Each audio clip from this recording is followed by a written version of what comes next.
I hate mistakes. Audio mistakes, even worse. Now, let's talk business. What do audio mistakes have to do with business? No matter the industry you're in, every business deals with customer perceived value. Now, it's true mistakes do have the power to transform you to a whole new level of skill, provided you learn from them. But on the other hand, it's costing you. So what are the worst mistakes you can make when it comes to audio? Well, it's these. Number five is the worst. This video, I'm gonna tell you my 3 most frustrating from this list, why it's costing you more than you might think. I'll also tell you some small tweaks you can keep in mind. It's gonna help. And lastly, somewhere near the end of this video, I'll share with you a resource that I use in almost every project. And it's so easy. It's just 3 clicks and it improves my audio tremendously. So let's get into it. My journey into the world of sound began with my love for music, specifically playing guitar and live performances. I remember the first time I tried to make my own guitar recording. I took one of those gooseneck type mics. You might know which one I'm talking about. And I stuck it in the hole of the guitar and I played, and I was actually pretty proud of it because I made that recording. I mean, it didn't sound the best, to be fair, but I told myself, well, I'm not a professional, so it's okay. Problem is, everybody else I played this recording to thought the same. Oh, he's no professional. And I mean that not just in the way the audio sounded, but they wrote my whole guitar playing off because at the end of the day, the noise is just too distracting. See where I'm going with this? Okay, so take your business, right? How can your business sell if your audio is turning people away before you even get to your message? Which brings us to mistake number 1, the wrong mic for the job. Firstly, we have to know there are a lot of different types of mics. I mean, there are mics with different sensitivities, polar patterns, the way it's set up or held, and this could make the difference between the mic being average at something, or it could be phenomenal and completely useless in a different setting altogether. Now, if you're anything like me and that type of thing is interesting and raises your curiosity, I've made a little document. You can find it in the link below. It's a Google Doc. It's just got a list of 13 different types of mics, some examples of those, some photos. Just have a look, read through it, download it, maybe it's interesting. Moving on though, when it comes to audio, my favorite way of thinking about it is a signal chain, audio signal chain. Where does the audio begin? Where does it end? How does it get there? That's the basic. Let's take 2 people talking.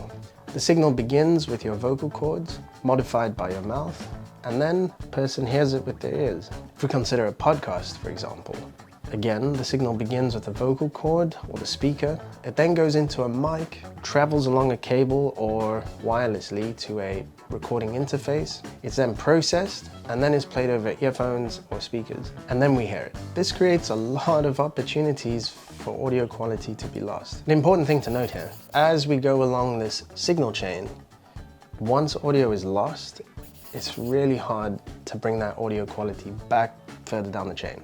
So it really is important that you pay attention to the mic you use in the beginning. So for the sake of this video, I'm just going to focus on podcast or content creation that revolves around talking. Take a podcast, for example. The mic I'd recommend and the mic that you see in almost all podcasts are dynamic mics.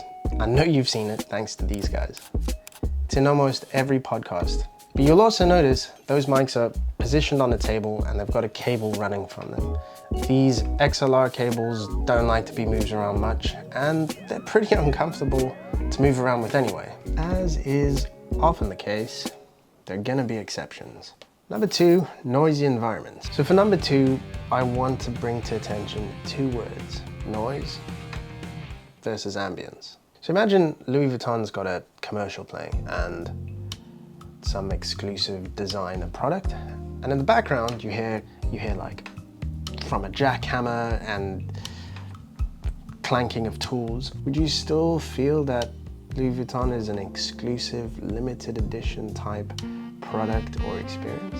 Tone matters. The way you speak to your audience communicates subtleties about your message. It also can communicate things like confidence or a certain energy you're trying to communicate. If you're recording your videos in a noisy background, not only do the noises themselves impact the background, but it can also impact you.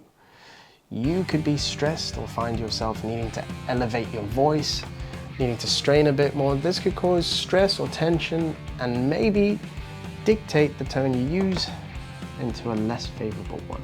But sometimes you can't help it. So in a case like this, where you can't help certain elements of background noise, you can choose a mic that is directional. So taking a shotgun mic or a lav mic, these type of mics are very directional and will help to eliminate noise coming in from other sides, like this airplane.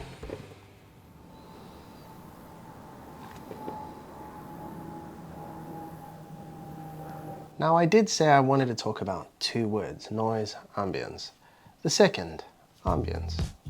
So a noisy environment isn't always a bad thing. It really does depend what subtleties will this communicate in your video. Let's say you're a restaurant owner and you've got like a fine dining cuisine, and in the background you hear soft chatter and like sound of utensils as customers are using it, and maybe some, I don't know, bossa nova music or some classical or type, just some easy listening going on gently in the background. This could add to your brand message and to your video. These are not things that you'll necessarily notice on a conscious level, but they do impact the kind of gut feeling that you get as you consume these. Let's say you're a basketball coach. So in this case, your video, your energy might be higher, you might be talking with a quicker pace. In this case, you might actually find it beneficial to have some court sounds in the background. You might have your kids doing drills running around and you hear the sound of the ball being shot and hitting nothing but net. That would be phenomenal. So if this is the case, I'd recommend using, if you can, two mics. One that's closer to you, the speaker, and another one that's capturing the background in the distance. Alternatively, if you do only have one mic, make sure you're closer to the mic and that you are as far as possible from the background noise. And this leads me to number 3. This is by far the worst mistake when it comes to capturing audio. No audio checks, no audio monitoring. To put this into perspective, this would be the same as saying cheers to your friend, looking down the road, okay, got it, hopping into your car, closing your eyes and proceeding to drive. Think of it from a business point of view. Most of these mics cost a few $100s, some of them north into the thousands. So let's say you bought that. You might also have spent money on soundproofing your room that you're recording in. If you've got a podcast maybe. You could be just ruining that, throwing that all the way down the road by not checking, like, is the mic positioned in the right place? Most of these mics have got a specific position or angle that they like to be placed at, as well as a sort of sweet spot when it comes to gain and level. To not test and to not check your audio level means there's a good chance you're not getting that sweet spot, wasting money. You could even, and sadly that I've done this, you could even be recording something and you're going through the recording and you're feeling great, but you're not monitoring, only to find at the end when you're back home, backing up your footage, that the battery died or the cable was faulty and the audio signal wasn't coming through the whole time. In this case, there is no coming back from that. There's no way you can save that audio. The only thing you can do is redo it or just delete that file.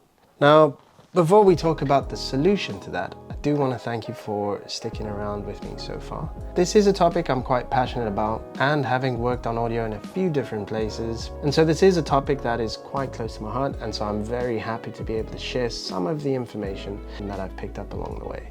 There is, however, a tool that I use on almost all my productions nowadays. It's a website, it's Adobe Podcast. Check it out. 3 clicks is all you need. You literally take a file, an MP3 or WAV file, you drag it on, it uploads. You can then drag the kind of intensity that you want to apply to this. It uses AI and it EQs your voice, warming the tone up and removing background noise. And then click number 3, download, and you have it.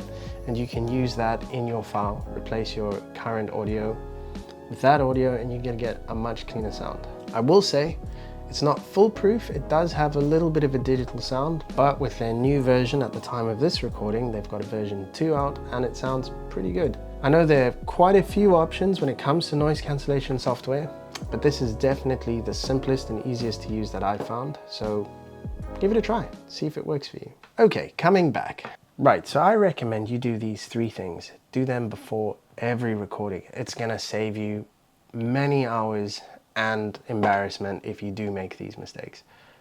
Number 1, do a proper sound check. So don't just take out your mic, snap or clap. It's not really enough. Take your mic, position it where you think it's gonna be, and speak into the mic how you think you're going to be speaking. Monitor it on the earphones to make sure it sounds good, and then also, if you can, have a look at the dB meter and pay attention to the loud sections. You don't want to go above -6. And if you see it's going into the red, you need to be further from the mic or adjust the mic's gain. And if you can't do that, adjust the sensitivity on your camera settings for the mic to be lower. Next, do a test record. Record it, say a few lines from what you're going to say, play it back, and then listen with headphones again. This time I want you to pay attention to how the audio sounds level-wise, and how does it sound tone-wise? Is it distorting, or is it muffled? Is it clear and crispy how you want it? These small things that you notice in the beginning can definitely save you a lot of time if you adjust it right there when you notice it in your sound check. Lastly, readjust. So if there are any things that you are unhappy with, tweak it, so change your gain, change the distance, change the angle of the mic. So if you hear it's picking up sort of a wind sound, instead of talking straight into the mic, try and angle the mic upward or across like this so that the wind isn't going into it. Try these small tweaks and it's going to improve your audio immensely. All right, well, I hope this was helpful and that you got some value from it. I'd love to hear what you thought of it and also some of the equipment you're using and what your experience has been like. Leave me a comment. Do subscribe if this is the sort of thing you're interested in. I will be making some more content like this. And I'm always happy to hear from and meet new people, so I'd love to hear from you. All right.